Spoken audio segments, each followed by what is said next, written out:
Bonsoir à tous mes aînés et à tous ceux qui sont dans l'assistance que je connais ou ceux que je ne connais pas. Et puis je vous remercie de me donner une place au sein, franchement, d'un panel qui était de très grande qualité, comme on touche à la fin. Ça sera en même temps mon mot de remerciement. Euh, j'ai,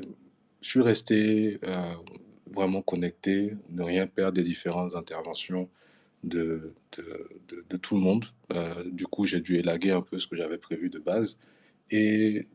ce que ça m'a inspiré en entendant un peu tout le monde, en prenant les avis des aînés, des uns et des autres, c'était de savoir pourquoi je m'arrêtais au feu rouge.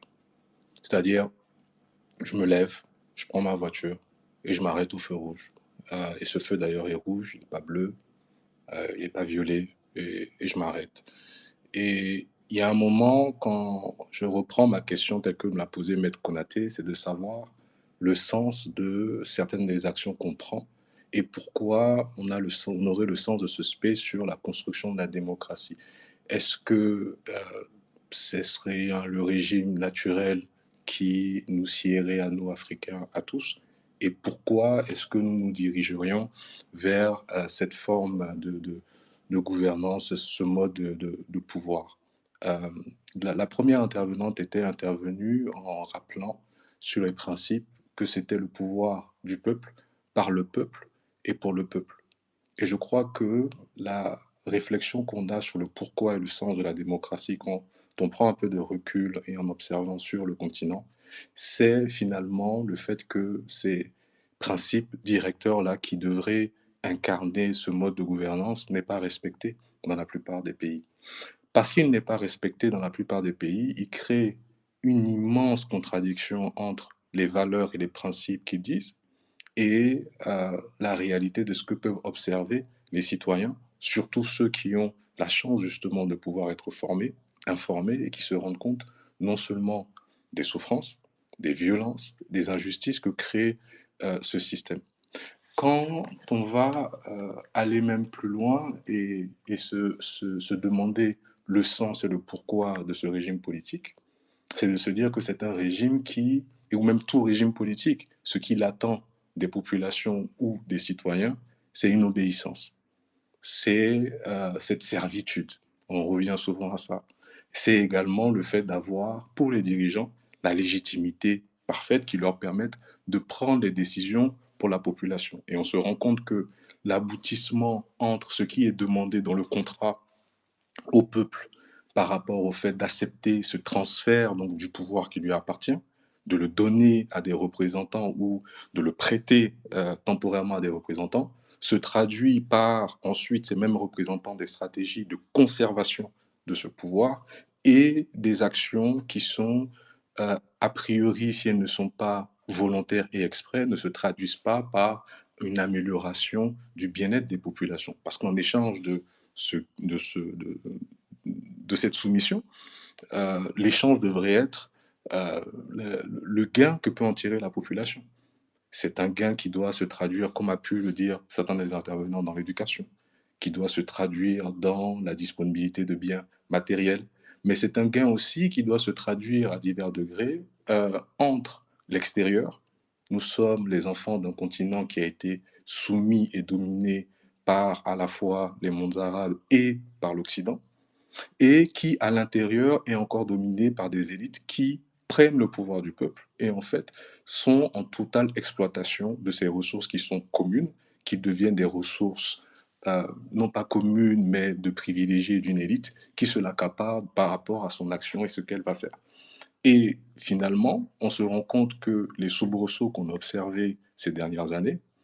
ceux des putschs ou des régimes militaires, ceux aussi de contextes internationaux un peu troubles, où on a le retour de puissances qui étaient un peu plus silencieuses sur la scène internationale. On peut penser à l'Inde, on peut penser à l'Indonésie aujourd'hui, on peut penser au Brésil, on peut penser particulièrement pour nous en Afrique à la Russie, on peut penser encore à l'assertion très forte de la Chine, créer une sorte de mouvement non seulement de comparaison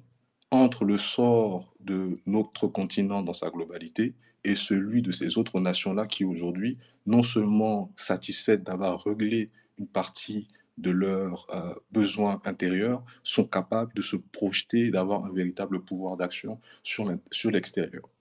Nous sommes depuis pas si longtemps, je crois, le premier lieu géographique avec le plus haut taux de suicide. Nous sommes encore la dernière zone du monde avec le, le taux de pauvreté et le taux de pauvreté extrême le plus élevé. Et face à ça, nous sommes en face de dirigeants qui n'arrivent pas nécessairement à incarner les considérations de justice, de partage, de redistribution d'une part, de légitimité politique, qui n'incarnent pas les principes qui devraient porter cette démocratie. Ça, c'est pour la prise de recul. Donc le pourquoi, c'est pour le peuple.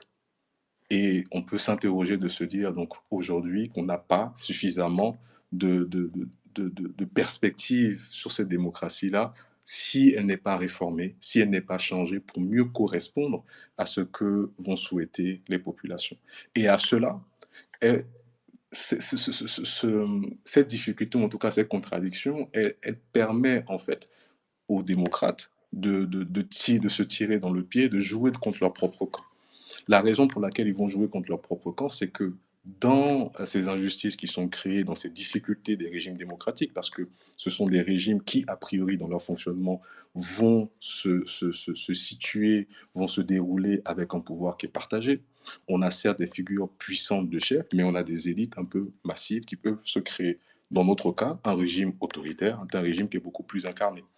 pour une population qui, justement, parce qu'elle n'a pas accès à l'ensemble des moyens d'information, ne peut pas forcément avoir toute la totale représentation de l'utilité de tel corps de l'État, de l'utilité de tel projet économique, ou même avoir des questions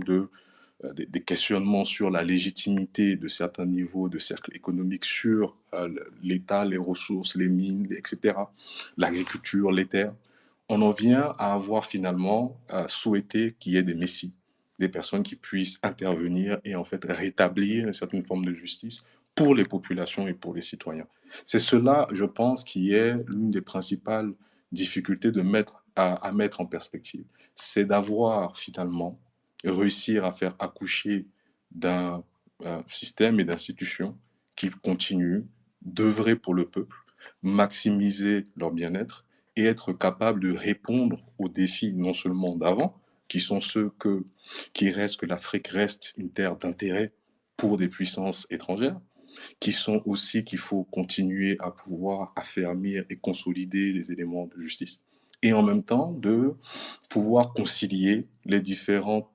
tout ce qu'il y a de différence à l'intérieur même de nos territoires, parce que bien plus même que la question des régimes autoritaires, je crois qu'il y a une autre menace qui est nécessaire à résoudre à travers justement la réforme, les réformes démocratiques, c'est les risques de partition.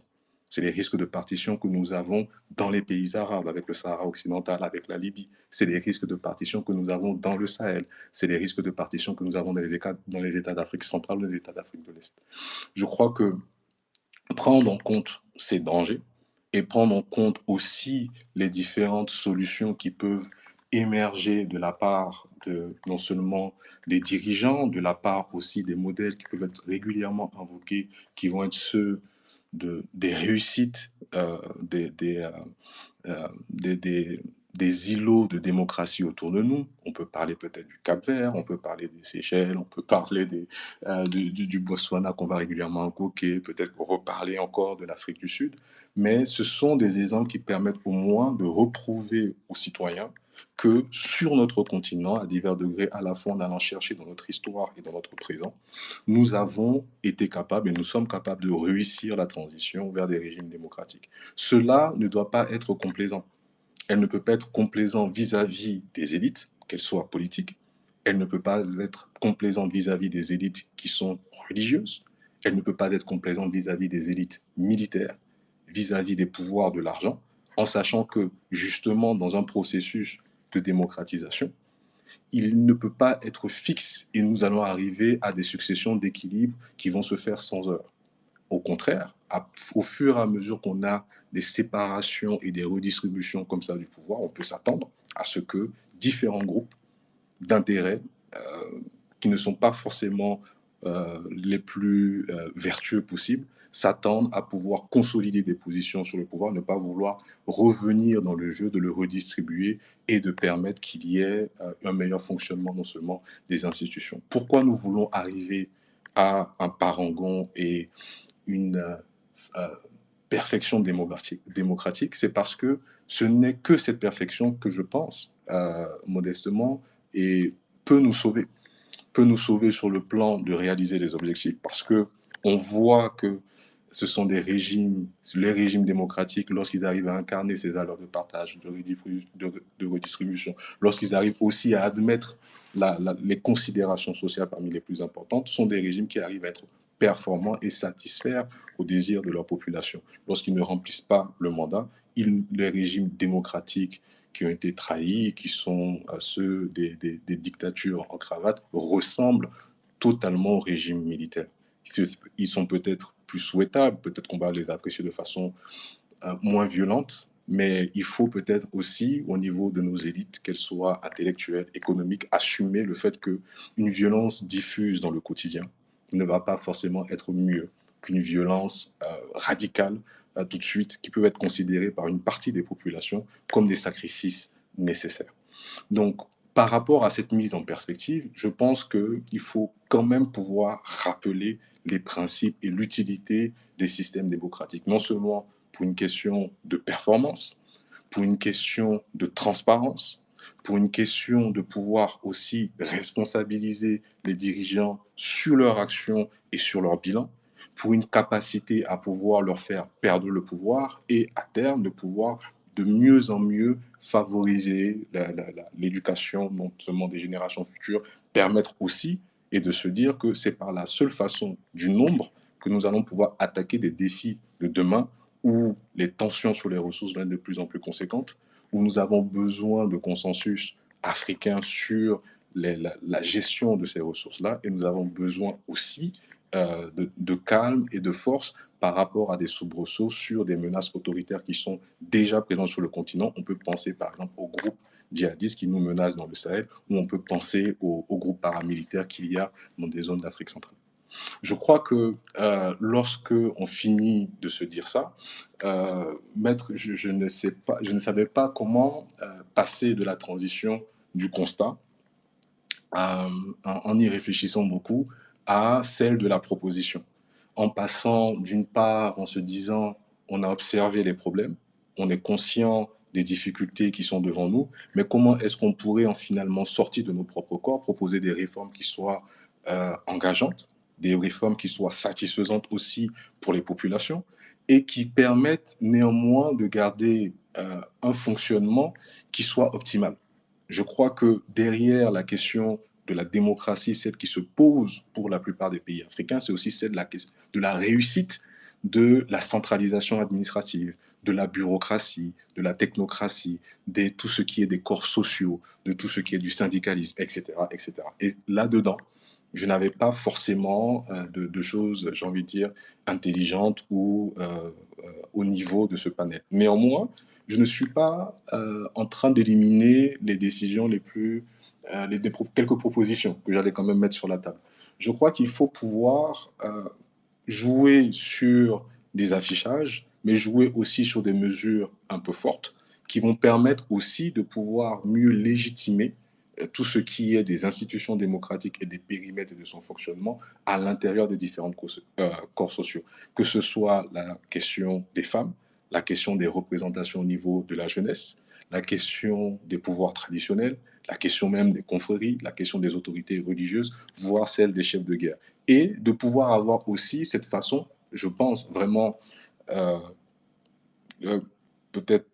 pas révolutionnaire ou brutale, de ramener les dirigeants, en tout cas les dirigeants les plus importants, régulièrement face au peuple. Soit parce que on est capable, par exemple, de mettre des modes de tirage au sort, soit parce qu'on est capable d'instaurer des limites très strictes de mandat, soit parce qu'on va leur interdire, par exemple, de se soigner à l'étranger, soit parce qu'on va leur interdire d'avoir des doubles nationalités, soit parce qu'on va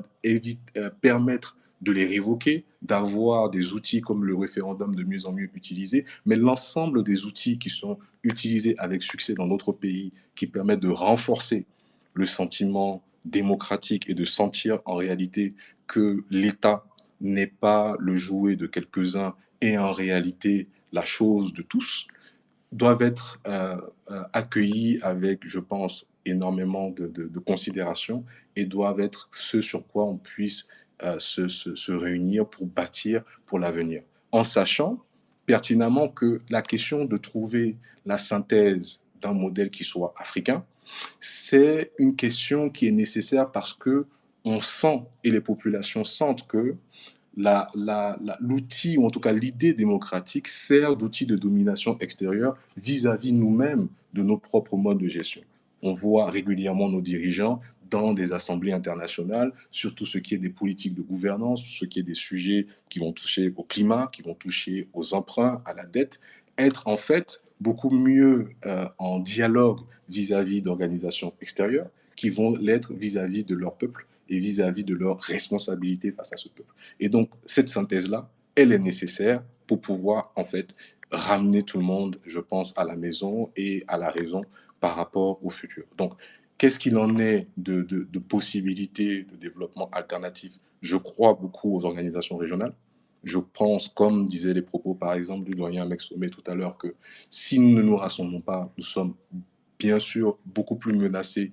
face à des puissances qui sont très importantes en termes de population, en termes de PIB, en termes de capacité financière, en termes de capacité administrative, et qu'il faut qu'on soit capable, au-delà des synthèses nationales, aussi d'avoir une perspective démocratique qui soit régionale et continentale. Et sur ce, je conclue mon propos. Merci beaucoup de m'avoir donné la parole.